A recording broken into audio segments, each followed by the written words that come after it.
Répondant toujours aux arguments fantaisistes, infondés, désarticulés,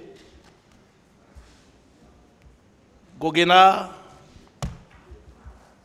des confrères d'en face, Monsieur le Président,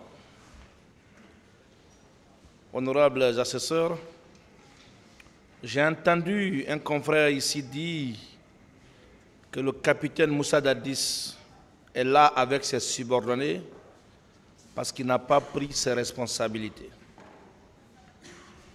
Je ne reviendrai pas sur la réponse que j'ai donnée à celui-là qui lui en veut comme responsable des faits poursuivis, pour la simple et unique raison qu'il était chef de l'État, commandant en chef des forces armées à l'époque des faits.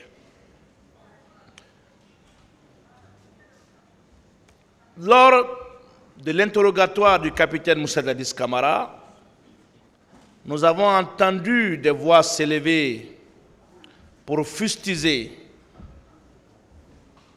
dire que le capitaine devrait simplement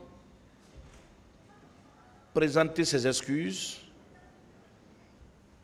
demander pardon, en lieu et place de ceux qui sont livrés à ces infractions, à ces exactions. Et il explique cette situation par le fait que nous sommes un pays en majorité musulman et que la majorité voudrait bien que ça soit ainsi pour qu'on tourne cette page. Certains confrères sont même partis jusqu'à lui poser cette question ici. Il vous a répondu en disant que ce n'est pas une option exclue, mais je veux savoir d'abord qui sont mes subordonnés qui sont coupables. Qui sont mes subordonnés qui se sont livrés à ces faits? Il vous a dit, je suis sensible à ce qui s'est passé. Je tiens à ce qu'il y ait justice. Je tiens à ce que les responsables de ces exactions soient retrouvés, jugés et punis. Je veux bien le faire, mais je veux savoir d'abord qui sont ceux qui sont livrés à cette pratique. Ça a paru, n'est-ce pas, inadmissible aux yeux de certains, mais moi j'ai compris sa logique. Depuis les premières heures, depuis le lendemain du 28 septembre 2009, il a pris toutes les dispositions, il a créé et mis les moyens à la disposition des organes compétents pour investiguer, identifier, rassembler les preuves, retrouver et juger ceux-là qui se sont livrés à cette pratique.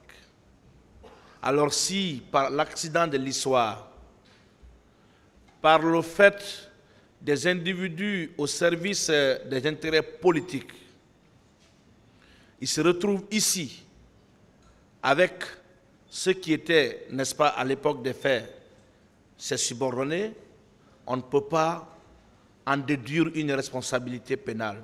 Ce n'est pas juridique. Ici, Monsieur le Président, je n'ai pas besoin de rappeler que vous êtes un tribunal laïque. Vous n'êtes pas un tribunal qui doit s'inspirer des textes bibliques ou coraniques. Vous êtes ce tribunal qui va s'inspirer des textes de loi, des principes de droit en matière pénale, qui doit apprécier en toute souveraineté les faits soumis à votre appréciation pour tirer éventuellement toutes les conséquences qui en découleront. Donc, Monsieur le Président, cet argument, encore une fois, ne peut prospérer et n'en parlons plus.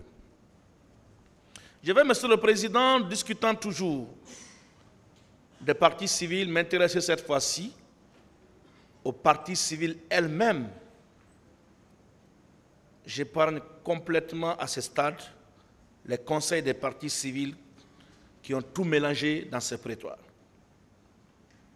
Monsieur le Président, avant d'aborder les différentes auditions des partis civils qui ont défilé à la barre de ce tribunal, permettez pour moi de rappeler l'exagération dans les chiffres, dans la façon de relater les faits et même le business que certains Guinéens ont tiré de cette affaire. Je vais m'intéresser aux chiffres et je pense que j'en parlerai suffisamment quand je vais commencer à répondre aux arguments du ministère public qui est inventé, qui ne se fonde sur aucun support probant, juste pour créer de l'exagération. Le 28 septembre, il y a eu des crimes, des victimes, elles existent. C'est inadmissible ce qui s'est passé ce jour. Mais soyons aussi d'accord qu'il y a eu de l'exagération et certains, comme d'ailleurs il est de l'histoire de ce pays, en ont fait un business. On aime souvent parler des businessmen de la crise. Monsieur le Président, Messieurs les assesseurs, je vais m'intéresser à l'ONG Avipa, qui s'est constituée partie civile dans ce dossier. Cette ONG est dirigée par cette dame battante, Mme Asmaou Diallo, et avait pour vice-président à l'époque un certain Yoro Julde Diallo. Vous allez comprendre et être d'accord avec moi. Le fait que cette dame qui a fait le tour du monde pour, dit-on, défendre les victimes et parents des victimes des événements du 28 septembre n'ait pas été entendue ici à la barre de ce tribunal. Moi, je m'attendais à ce que Mme Asmaou soit entendue comme partie civile. Depuis plus de 10 ans, elle est dans les médias en train de parler des crimes du 28 septembre. Depuis plus de 10 ans, elle a fait des va-et-vient à la CPI. Elle a été reçue dans les ambassades par des ONG. Elle a beaucoup parlé. Pourquoi elle n'a pas pris la parole dans ce prétoire pour vous expliquer ce qu'elle a subi ou ce qui est arrivé, n'est-ce pas, à son enfant qui aurait perdu la vie dans cette affaire? Pourquoi? Je pense que cette question doit vous intéresser. La vérité, c'est que c'est une ONG qu'on a créée pour profiter des victimes des événements du 28 septembre 2009. Il y a quelques années en arrière, un scandale qui avait défrayé la chronique entre elle et le nommé Yoro Julde Diallo sur la gestion opaque des centaines de millions de francs guinéens offerts à cette ONG par des institutions internationales. Madame en a fait une gestion familiale avec pour fils trésorier. Et à l'époque, selon ce qui est apparu sur le site Mosaïque, un site très dynamique de la place, on parlait de plus de 50% de détournement du projet Martin Anal, d'une partie des projets Site of Conscience avec Osiwa, Yoro Julde Diallo, paix à son âme, qui était vice-président, malade et affaibli à l'époque, n'a reçu aucun financement et en mourra un peu plus tard. Je vais revenir sur la révélation de Mme Ami Diop quand elle a dénoncé à l'occasion d'une réunion avec, ou à l'issue d'une réunion avec le ministre de la Justice, garde des Sceaux d'alors, M. Alphonse Charouette, que je salue au passage, pour dire que dans cette affaire, il y a des fausses victimes. Cette vidéo existe encore. Madame Ami Diop, si c'était l'occasion qu'elle revienne réitérer cela à la barre de ce tribunal, elle n'allait jamais revenir sur ça. Elle a dit qu'il y a des fausses victimes. Ils ont recruté les membres de leur famille pour en faire de ceci des victimes. C'est une évidence. C'est une réalité, Monsieur le Président. Demandez à cette ONG de faire le bilan comptable de ses activités de 2010 à nos jours. Vous verrez des traces de milliards. Les victimes ont bénéficié de quoi dans cette affaire? Ces victimes, ces vraies victimes sont là à se promener. Pendant ce temps, les autres empochent des milliards, construisent des maisons, envoient leurs enfants étudier dans de grandes écoles à l'étranger. Les pauvres victimes sont là. Elles n'ont même pas droit à la parole. Elles sont bâillonnées, menacées. Monsieur le Président, honorables assesseurs, pendant que des financements de centaines de milliers de dollars tombent sur le compte et à longueur de journée de cette ONG, les pauvres n'ont même pas quelque chose à manger. Je viens de vous parler de son vice-président qui a fait des sorties médiatiques qu'on peut consulter sur Google. J'attendais la comparution de Mme Asmaou pour l'interroger par rapport à, pour l'auditionner par rapport à ça. Mais je ne sais pas si c'était la stratégie du camp d'en face. Et ils ont tout fait pour ne pas qu'elle comparaisse. Pourtant, elle est pratiquement là tous les jours. Pourquoi elle n'a pas été entendue? Monsieur le Président,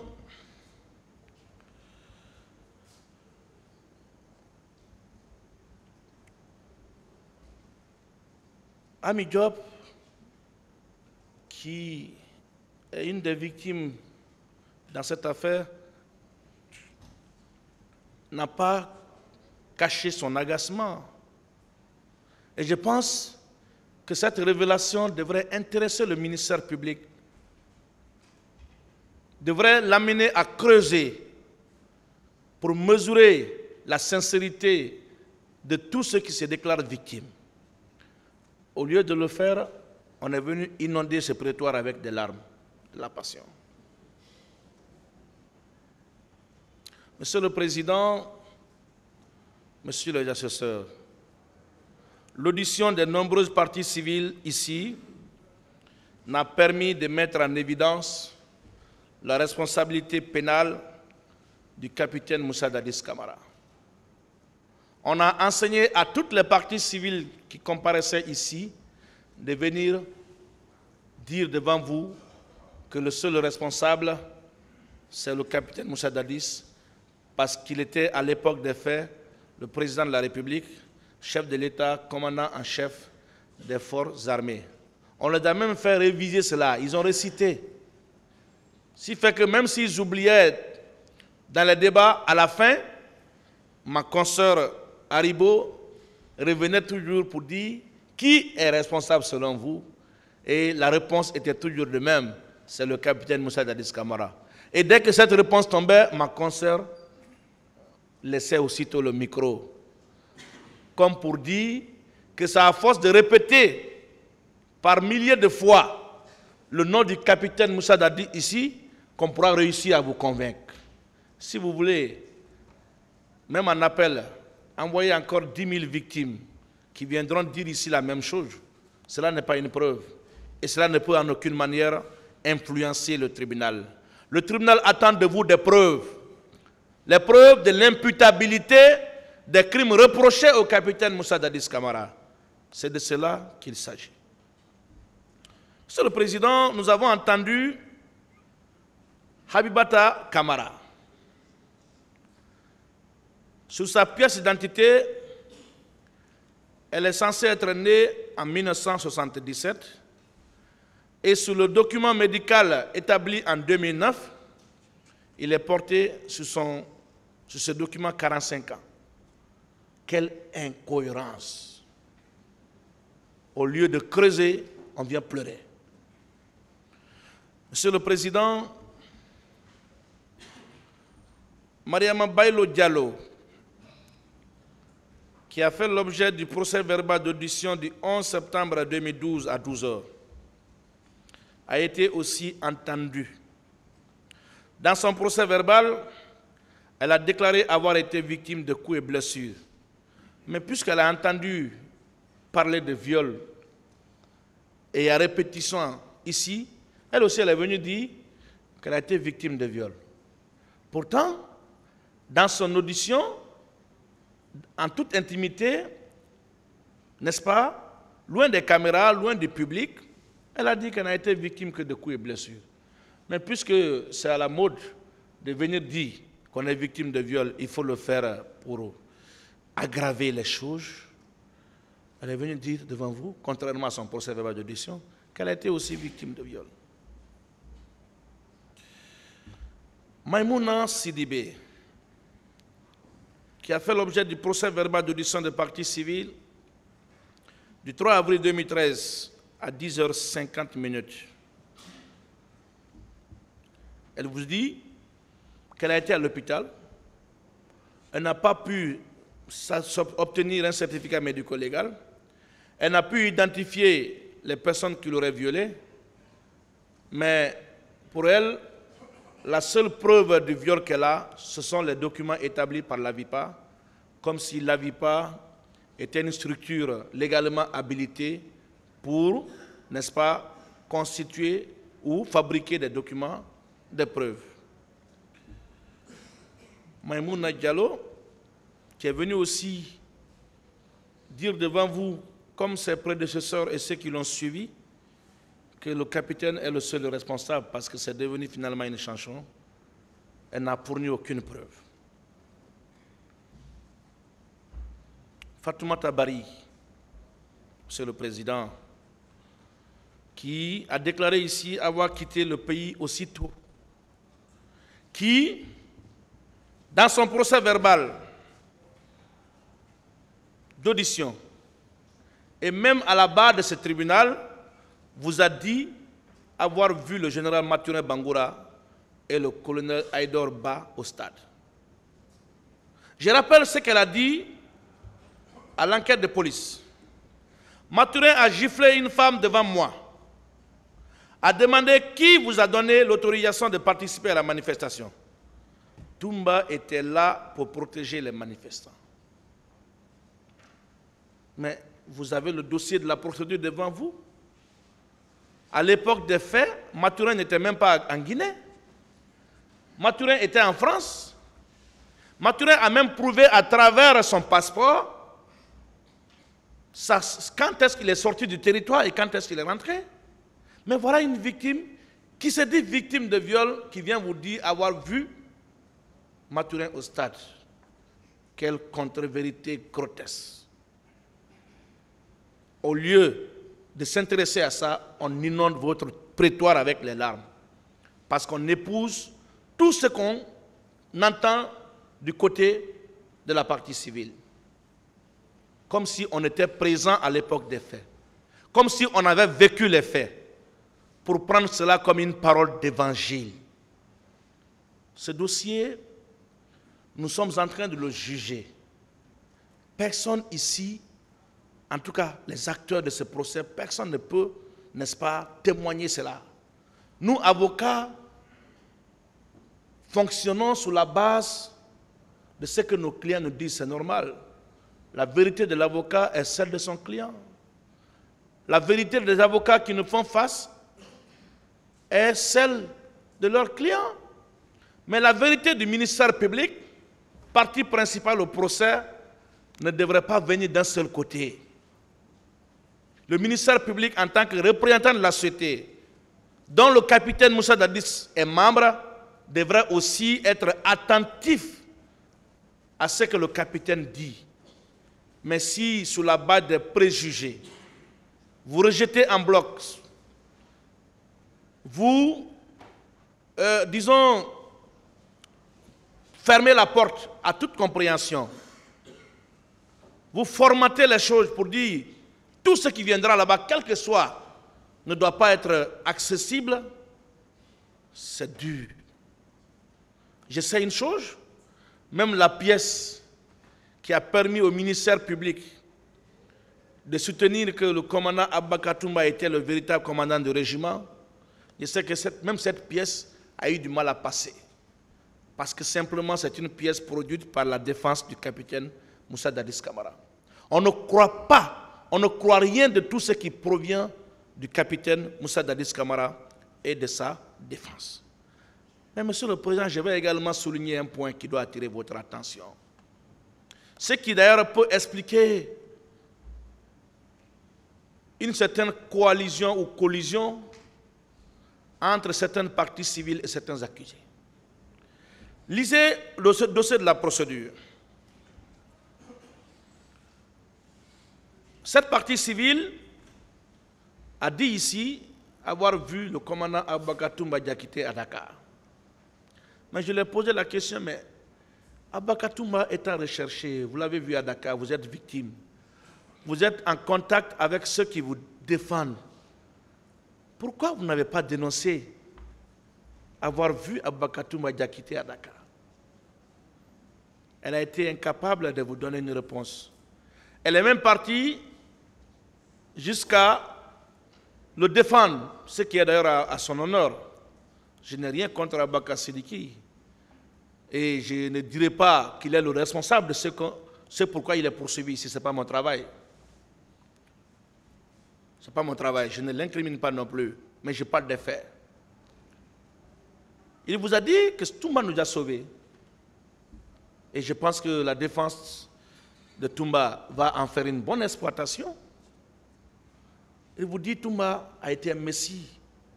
D'autres partis civils d'ailleurs ont dit la même chose. Des arguments de plus pour sa défense. Mais vous allez comprendre que les deux ont été auditionnés à Dakar, à la section recherche, le 16 décembre 2016, au même moment. Au même moment. Quelle coïncidence. Monsieur le Président, Amadou Riba, parti civil, devenu Premier ministre plus tard, vous a dit que le président Dadis est le responsable parce qu'il était le président, parce qu'il ne nous écoutait pas, il ne nous écoutait plus, et franchement, on n'était plus d'accord avec lui. On lui demande, mais tout ce que vous dites, c'est politique, nous voulons que nous transportions, n'est-ce pas, sur le terrain juridique. Quelles sont les preuves ou quels sont les actes matériels de complicité que vous reprochez au capitaine Moussa Dadis Camara? Il vous dit, bon, c'est lui parce qu'il était le chef de l'État, parce qu'il n'était pas d'accord avec nous, parce qu'il ne nous écoutait plus. À maintes reprises, cette question lui a été posée, mais il n'a pas été en mesure de vous citer un seul acte matériel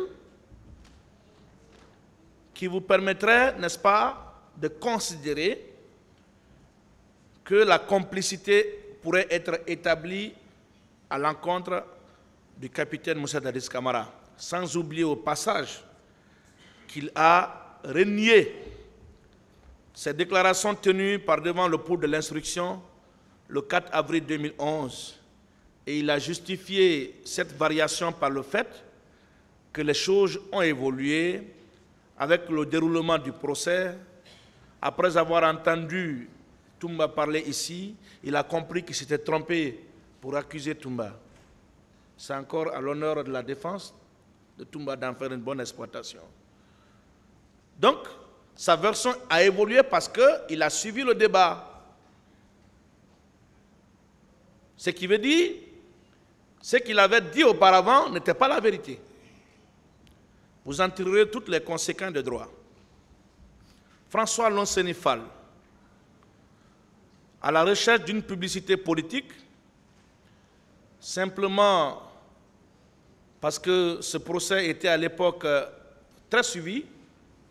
Ce procès avait captivé l'attention presque de la plupart des Guinéens. Il faut venir, n'est-ce pas, se faire une virginité politique, récolter de la sympathie, n'est-ce pas, de la population et lancer sa formation politique. Lui aussi, il est venu ici pour parler des réunions qui auraient eu lieu le 27 septembre 2009. On lui a demandé de rapporter la preuve de la tenue de cette réunion. Il n'a pas été en mesure de le faire. Il a parlé, n'est-ce pas, de l'existence de fosses communes au camp Alpha Yaya Diallo et Imbaya. On lui a demandé également de rapporter la preuve de cette déclaration. Il n'a pas été en mesure de le faire. Sur ces fosses sceptiques, je vais y revenir quand je vais commencer à critiquer les affabulations de M. Mandian Sidibé. Il a dit qu'il a été détenu. Et quand on déclare avoir été détenu, cela suppose au préalable qu'il a été arrêté quand même. Je lui ai posé cette question, il n'a pas été en mesure de donner une réponse satisfaisante. Qui l'a arrêté? Ce n'est quand même pas Toumba. Parce que lui-même a dit que Toumba l'a sauvé. Et c'est Toumba qui l'a déposé à l'hôpital. Comment une personne qui vous a arrêté peut vous déposer à l'hôpital? Comment vous pouvez parler d'arrestation alors que c'est vous-même qui venez défendre cette personne-là? Puisque c'était de Toumba, il a dit que lui n'a rien fait. Mais derrière, c'est le capitaine Moussa Dadis Camara. Quelle incohérence. Monsieur le Président, il y a un certain Alpha Amadou Baldé, né en 1977, qui a parlé ici, qui a parlé de ce qui se serait arrivé ou ce qui se serait passé au camp. Il a parlé du colonel Tcheboro. Je lui ai montré une photo dans laquelle il n'a pu identifier ni le bâtiment de la présidence, ni le bâtiment de Tcheboro. Moi qui vous parle, je n'ai jamais mis pied au camp pendant cette époque. Mais lui, il dit qu'il a été arrêté et envoyé là-bas. On lui montre les photos. Montrez-nous le bâtiment qu'occupait Tcheboro, montrez-nous le bâtiment qu'occupait la présidence. Il n'a pas été à mesure. Allez-vous prendre au sérieux les déclarations d'une telle partie civile? Je pense que la réponse, elle est négative. Ben Youssouf Keïta, qui a attendu 13 ans après les faits, qui aussi, avec pour ambition de se lancer en politique, concurrencer ou se comparer à ceux qui sont déjà passés ici, a aussi décidé de venir parler. C'est constitué partie civile, tiré à l'instar de Baouri et de François Lonsenifal des avantages politiques, à la recherche aussi d'une publicité politique qui malheureusement ne lui a pas souri, parce qu'il n'avait ni l'éloquence, ni la consistance de convaincre. En la forme comme au fond, il n'a pas été convaincant. Et voilà, Monsieur le Président, une partie civile qui vous dit: mon épouse a été traumatisée par ce qui s'est passé le 28 septembre. Elle est en France, actuellement, elle n'ose même pas mettre pied en Guinée. Elle a peur partout où elle voit des bérets rouges, elle est traumatisée. Mais au moment où il se prononçait ainsi, je recevais un appel d'un de ses voisins qui me disait: mais sa femme est là. Sa femme est en Guinée. Elle est venue pour le mariage d'une certaine Kankou. Quand j'ai essayé de lui opposer cette réalité, vous avez compris quand même qui s'est confondu en silence. Il n'a pas pu, parce qu'il sait que j'ai découvert ce qu'il cachait au tribunal. Comment des gens qui prétendent gouverner ce pays peuvent, n'est-ce pas, se permettre de se livrer à de tels comportements. Le peuple de Guinée doit réfléchir quant au choix de ses gouvernants, de ceux qui voudront un jour recueillir sa voix pour être placés au plus haut sommet de l'État. Monsieur le Président, cette partie civile fait partie de ces nombreux Guinéens qui ont profité de cette affaire pour non seulement obtenir l'asile en Europe, en Occident, mais aussi obtenir le regroupement familial, et c'est une évidence. Ils ont utilisé ce procès pour demander l'asile. Ils ont, à travers l'asile, fait voyager toute leur famille. C'est ça la vérité. Et comme si cela ne suffit pas, ces mêmes reviennent ici tenter de vous induire en erreur.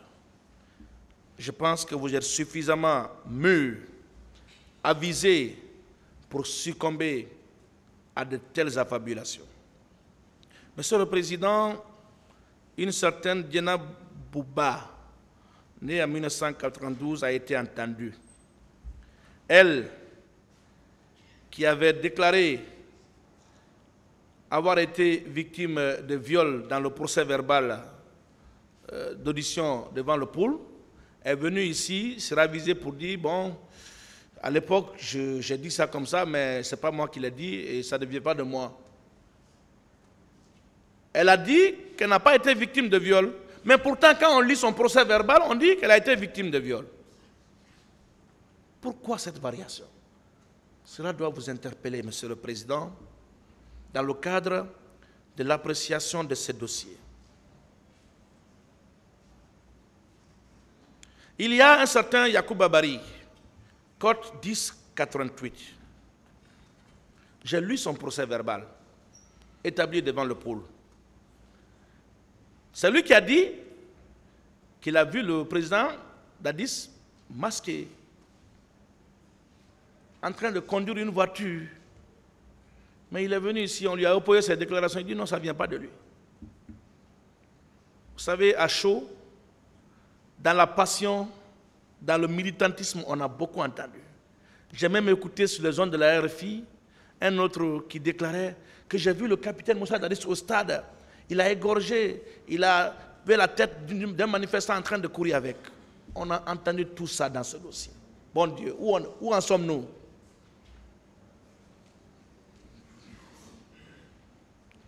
La contre-vérité est de trop, Monsieur le Président. Monsieur le Président, je vais à présent m'intéresser à la vacuité des réquisitions du ministère public. Je dis bien la vacuité des réquisitions du ministère public, puisqu'elles n'ont pas contribué à construire le droit dans ce procès. Je n'ai pas reconnu ce ministère public. Pourtant, à part M. Sidiki, que je n'ai pas pratiqué, mais dont j'ai entendu les échos parquetiers dans l'âme, qui n'a pratiquement fait le parquet depuis qu'il a pris fonction de magistrat. M. Algassimou, que je qualifie affectueusement le magistrat polyvalent, pour avoir été un célèbre juge civil apprécié de tous et qui s'est aussitôt illustré au parquet depuis le tribunal de Kaloum, en passant par Pita Sigiri et le tribunal de première instance de Dixine. Je ne les ai pas reconnus. Babadi, que j'ai affronté à Sigiri en 2016 à l'occasion du jugement des militants de première heure du RPG qui étaient poursuivis pour des faits sur lesquels je ne reviendrai pas ici, dont j'assurais d'ailleurs la défense. Monsieur le Président, je n'ai pas entendu le ministère public fait l'apologie de la règle de droit. Peut-être que j'ai mal appris mes cours, mais M. Sylla m'a enseigné que le ministère public a pour mission de requérir l'application de la loi. À moins que les règles ne changent dans ce prétoire, je pense qu'il est de leur mission de requérir l'application de la loi. Mais lorsque le ministère public s'éloigne des considérations légales pour faire le porte-parole des formations politiques, il passe complètement à côté de la plaque. Et c'est ce que ce ministère public a fait dans ce dossier. Ce ministère public vous dit, le président Moussa Dadis avait fait la promesse de ne pas se présenter aux élections et que par après, il n'a pas tenu à sa promesse, il a voulu se présenter. Cela est constitué d'un acte matériel de complicité. Bon Dieu. Notre maman a répondu à cela, j'y reviendrai pas. Le ministère public prend pour argent comptant, considère les propos de Toumba comme étant une parole d'évangile, en soutenant que la question de garde parallèle est bel et bien établie et que le président Moussa Dadis en est l'instigateur. Maître Almami Samori vous a expliqué la valeur juridique de la déclaration d'un accusé qui ne sert qu'à titre de simple renseignement. J'y reviendrai.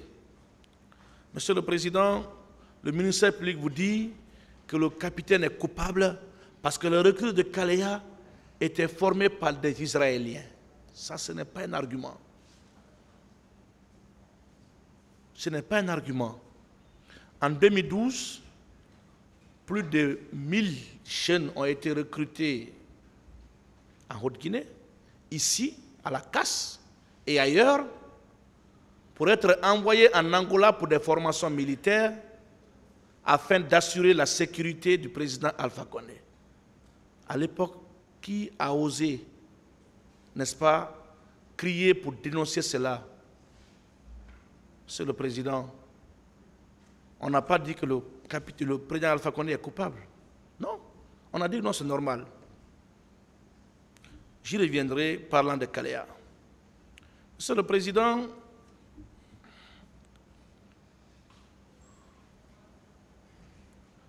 parlant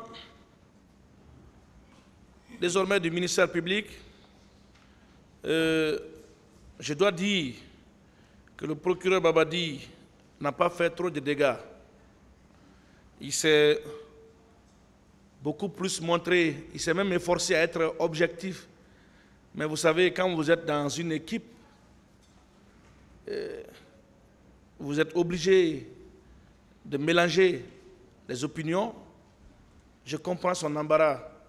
Sinon, les faits tels qu'il les avait articulés au départ, je voyais quand même quelqu'un en train de raisonner en véritable ministère public. Mais les choses sont passées comme elles sont passées. Je ne suis pas dans leur secret, mais je suis à mesure de douter fort qu'ils puissent adhérer aux conclusions de ce ministère public, puisque je le connais un peu. Monsieur Sidiki Camara, dans sa démonstration, vous a cité 6 modes de preuve et il les a articulés comme suit. 1. Les chiffres. 2. Les certificats médico-légaux. 3. Les supports audiovisuels. 4. L'utilisation des armes à feu. 5. Déploiement des recrues. 6. Témoignage de Tibou Camara, Oumar Sano, Ansouman Camara, Valentin Haba, Mohamed Condé Di Escobar, Youssouf Touré, ou Issouf Touré, on ne sait pas, Mamadi Soumaoro, Prosena Mori, Madian Sidibé. Discutons. Discutons-en. Discutons. Et il conclut en vous disant, le président est responsable parce qu'il n'a rien fait pour empêcher la manifestation, arrêter la répression, rechercher et punir les auteurs. Il y a un proverbe qui dit « Il n'est pire aveugle que celui qui ne veut pas voir. Il n'est pire sourd que celui qui ne veut pas entendre. » Avec tout ce qui a été débattu dans ce dossier, avec tout ce qui a été dit ici, de l'ordonnance instituant la Commission nationale d'enquête, du rapport de la Commission d'enquête internationale qui vous dit que c'est à la demande du gouvernement que cette commission a été mise en place, du rapport de la Commission d'enquête nationale, des audiovisuels, des supports audiovisuels qui ont été exploités ici, on vient vous dire non, il n'a rien fait. Il n'a rien fait parce qu'il a les pouvoirs de Dieu pour savoir ce qui se passe partout et en même temps. Parce qu'il est omnipotent, omniprésent, pour être à la fois à la présidence et savoir ce qui se passe au stade, ce qui se passe dans les maquis, ce qui se passe dans les églises, les mosquées, sur toute l'étendue du territoire national. Il doit, en tant que chef d'État, être doué des pouvoirs divins pour pouvoir savoir ce qui se passait chez vous au stade et en même temps atterrir instantanément.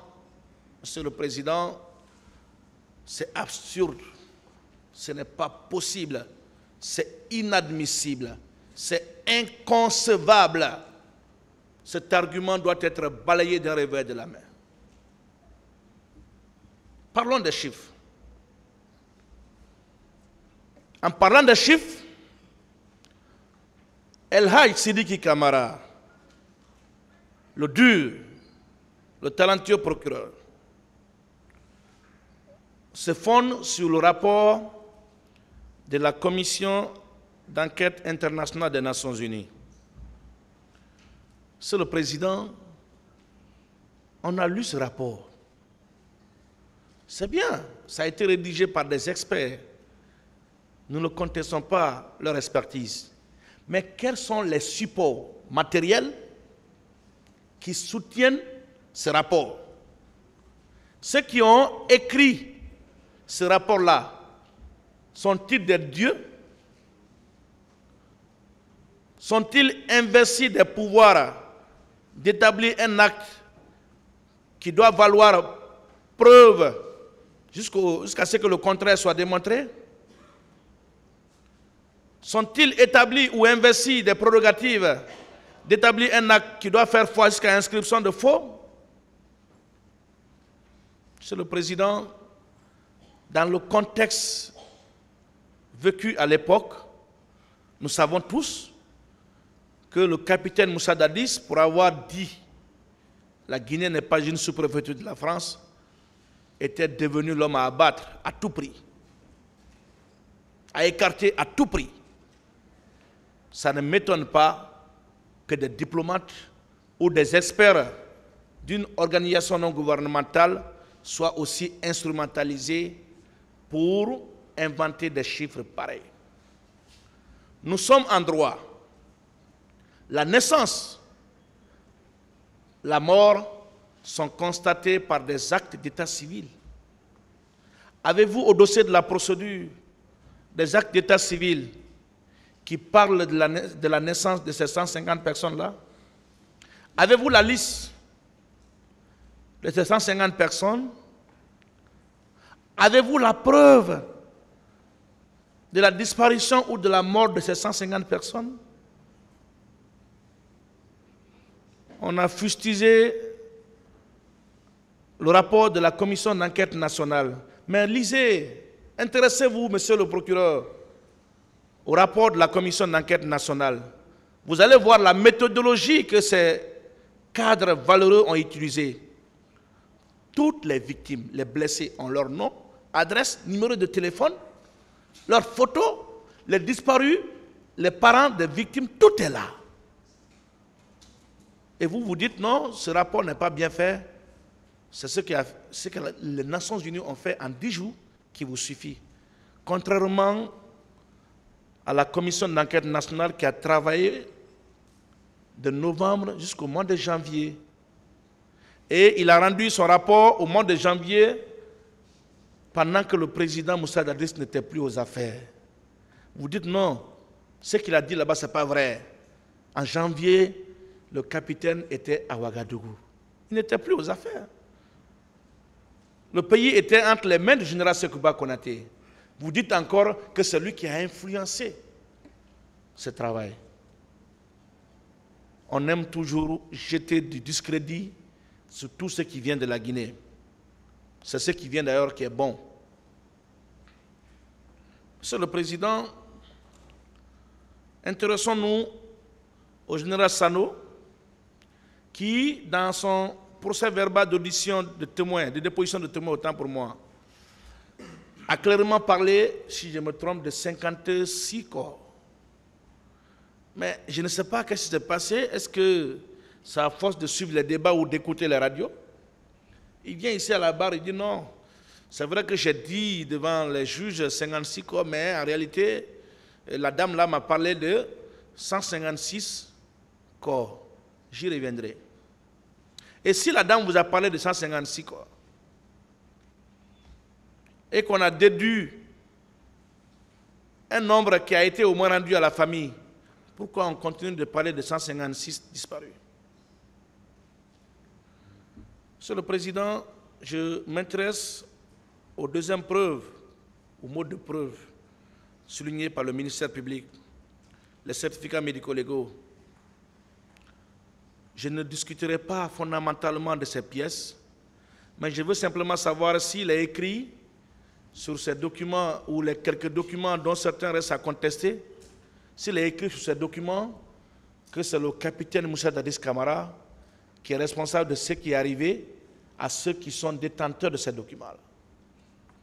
Ça ne peut pas être un élément permettant de requérir l'imputabilité des faits poursuivis au capitaine Moussa Dadis Camara. Le troisième mot de preuve, fondé sur les supports audiovisuels. Je suis très à l'aise pour aborder cette partie, car à l'entame de ce dossier, on nous a parlé de pièces à conviction. Et ce sont ces pièces à conviction qui ont été exploitées là. Mais je dois vous dire que j'ai été très déçu après la projection et l'audition de ces pièces à conviction. Je m'attendais au moins à ce qu'on nous oppose une expertise balistique qui allait souligner les types de balles, les types de fusils qui ont été utilisés au stade. Je m'attendais à ce qu'on vienne rapporter la preuve des instructions, des moyens, des ordres que le capitaine Moussa Dadis aurait procuré à ceux qui ont perpétré ce massacre. Mais croyez-moi, c'était décevant de vivre cette étape et de continuer à voir le capitaine Moussa Dadis encore en détention. Pendant des années, dans tous les médias internationaux et même nationaux, des confrères d'en face ont toujours dit que nous avons des preuves. Et le moment venu, nous allons les exhiber. C'est le capitaine Moussa Dadis qui a donné des instructions, les moyens pour aller perpétrer ces crimes. Monsieur le Président, j'ai mon résumé de ces supports audiovisuels. La première leçon que j'ai tirée suite à l'exploitation de ces supports audiovisuels, c'est que l'armée n'était pas structurée. Et vous serez d'accord avec moi que cela n'est pas imputable au capitaine Moussa Dadis Camara, puisque j'ai dit ici que c'est un héritage lourd. Lui-même l'a dit dans une vidéo. C'est une évidence. Nous le savons tous parce que nous vivons en Guinée depuis très longtemps. Personne ici, parmi nous, n'a fait plus d'un an ou 2 ans depuis que cette affaire est intervenue. Monsieur le Président, on vous a dit que même dans cette vidéo, le capitaine n'a pas fait preuve de compassion. Je le disais tout à l'heure, il n'y a pas plus sourd que celui qui refuse d'entendre. J'ai produit au dossier de la procédure une vidéo qu'on a refusé de visionner parce que je l'ai produit en support ISB. Même au parquet dans vos bureaux, vous étiez censé les visionner. Mais le tribunal l'a fait visionner ici. Même ça, on a dit non, on ne croit pas, ce n'est pas vrai. On refuse, n'est-ce pas, d'admettre cela. Monsieur le Président, M. Samori vous a dit, et je vais y revenir, quand on parle des actes matériels de complicité, j'en parlerai, il faut des actes positifs. Même l'absence de compassion à supposer qu'elle existait n'est pas un acte de complicité. On vous dit que le capitaine a rejeté sa responsabilité. Mais qu'est-ce que vous voulez? Vous voulez qu'il l'assume? Vous voulez qu'il vous dise ce que vous voulez entendre de lui? Qu'il vienne dire « je suis coupable pour vous faire plaisir » ? Non, s'il vous plaît. Monsieur le Président, il vous dit qu'après avoir visionné les vidéos, il en résulte que le capitaine avait l'intention de se présenter. Mais cela est en contradiction avec certaines parties civiles. Et même si c'était le cas, je l'ai dit ici, le non-respect d'un engagement politique n'est pas synonyme de responsabilité pénale. Le non-respect d'un engagement politique n'est pas synonyme de responsabilité pénale.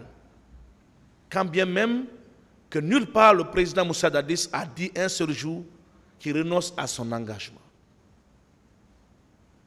Vous pensez qu'il était tenu de rester à Ouagadougou? Il pouvait rentrer. Et personne et rien ne pouvait l'empêcher de rentrer au pays. Mais Maître Antoinette Ouedraogo l'a rappelé hier, il a préféré, n'est-ce pas, s'effacer au profit de la République. Mais vous faites aujourd'hui comme s'il en a été obligé. Même si par la suite, on l'a contraint d'y rester. Mais il pouvait à cette époque rentrer. Il ne l'a pas fait. Il a préféré l'intérêt général au profit de l'intérêt particulier. Monsieur le Président,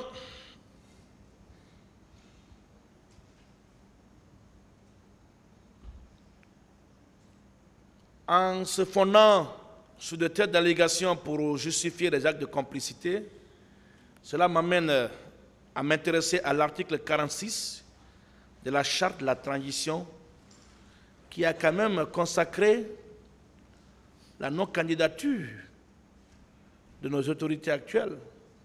Je ne sais pas ce qui va se passer demain, mais ce parquet serait-il fondé demain ou après-demain à engager des poursuites contre les nouvelles autorités parce que cet article aurait été violé ou modifié? Wait and see. Monsieur le Président, honorables assesseurs,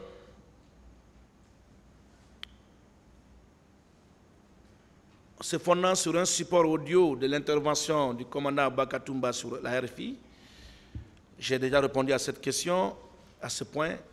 Ils vous ont dit que oui, le commandant a déclaré avoir été au stade sur ordre du capitaine Moussa Dadis Camara. J'ai déjà répondu, je ne vais pas abuser de votre attention. Mais, Monsieur le Président, il s'est aussi fondé sur les déclarations de El Hadj Cellou Dalein Diallo, qui a déclaré sur les zones de la RFI avoir été battu. C'est vrai, il a été battu. C'est vrai, il a dit dans son procès verbal. Dans les médias, il a dit. Mais qui l'a battu? Qui? Sur ordre de qui il a été battu? Si vous pensez que c'est le président Moussa Dadis Camara qui a ordonné à celui qui se serait livré à cette infraction, quelle est la preuve de cette accusation?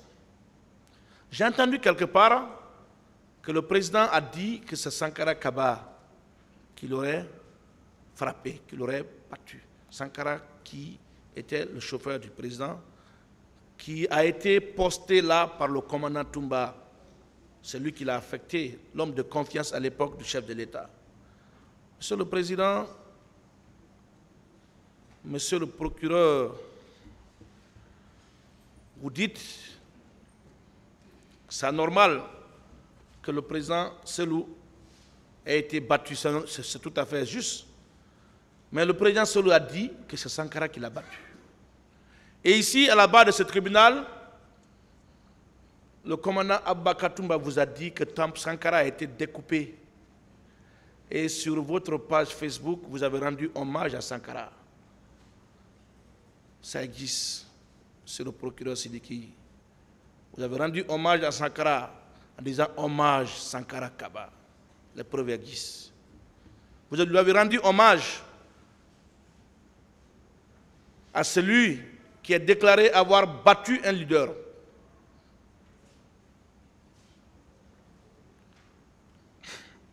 Monsieur le Président, ce que je dis n'est pas un fait du hasard, je n'invente rien. Le quatrième mot de preuve, vous avez parlé du déploiement des recrues de Kalea. Il y a dans ce dossier quand même une contre-vérité grotesque qui, le moment venu, va interpeller les auteurs de ces courriers. Je relève que dans ce dossier, il y a un courrier dans lequel le colonel Tal, qui était à l'époque commandant du camp de Kalea, avait répondu au parquet qui, de façon déloyale, a commencé à rechercher les preuves pendant que votre tribunal est saisi. Il attend que vous soyez saisi et lui, il commence à faire des réquisitions pour écrire à des institutions pour avoir des réponses. C'est déloyal. Le colonel Tal vous a répondu. Dans ce courrier, il vous dit que c'est le colonel Bienvenu qui était le directeur du centre. Mais j'ai été désagréablement surpris, il y a 2 mois, de voir le même courrier signé du même commandant, avec la même date, mais une seule page qui diffère. Sur l'autre page, on dit non, ce n'est pas le colonel Bienvenu Lama qui était le commandant, mais c'est un certain Baouri. J'étais surpris et je me suis permis de comparer ces 2 courriers qui ont les mêmes dates, mais la seule page a été subtilisée. Je ne comprends pas. Qui a, n'est-ce pas, substitué cette page? Le moment venu, le débat va se poser parce que j'ai pris mon temps pour comparer les 2 courriers. Et ce dossier, ce courrier dans lequel le nom de Bienvenu n'apparaît pas comme directeur du centre est versé dans l'autre procédure. Vous pourrez vérifier, comparer au courrier que vous avez. Monsieur le Président, Messieurs les assesseurs, il y a des affirmations gratuites que certains accusés ont opposées au capitaine Moussa Dadis Camara. Maître Antoinette Ouedraogo a parlé hier de collision entre accusés pour incriminés. On vous a parlé des occultistes qui auraient été retrouvés chez Gono Sangaré. Et on vous a dit que ces personnes font partie de ceux qui ont perpétré le massacre au stade. Mais la vidéo de l'interrogatoire du commandant Abba Katumba est encore lisible. Allez-y lire du début à la fin. Vous verrez qu'en répondant à une question d'un avocat, le commandant Touma a clairement dit qu'il ne peut pas soutenir que ce sont les personnes qu'il a retrouvées chez Gono Sangaré qui étaient parties au stade. C'est une évidence. Ce que j'ai dit n'est pas une invention. Vous pouvez, dans le secret de votre délibération, voir cela, puisqu'on prend pour sésame, pour argent comptant, tout ce que Toumba dit. À supposer même que c'est vrai qu'il y a eu des occultistes chez qui le président se serait rendu, ce qui est loin d'être le cas. Qu'est-ce que vous pensez de ces Donso qui, en 2010, était venu désenvoûter le palais? Sékou Touré, qui sécurisait des bureaux de vote, qui étaient mélangés aux éléments de la sécurité présidentielle. Vous ne parlez pas de ça.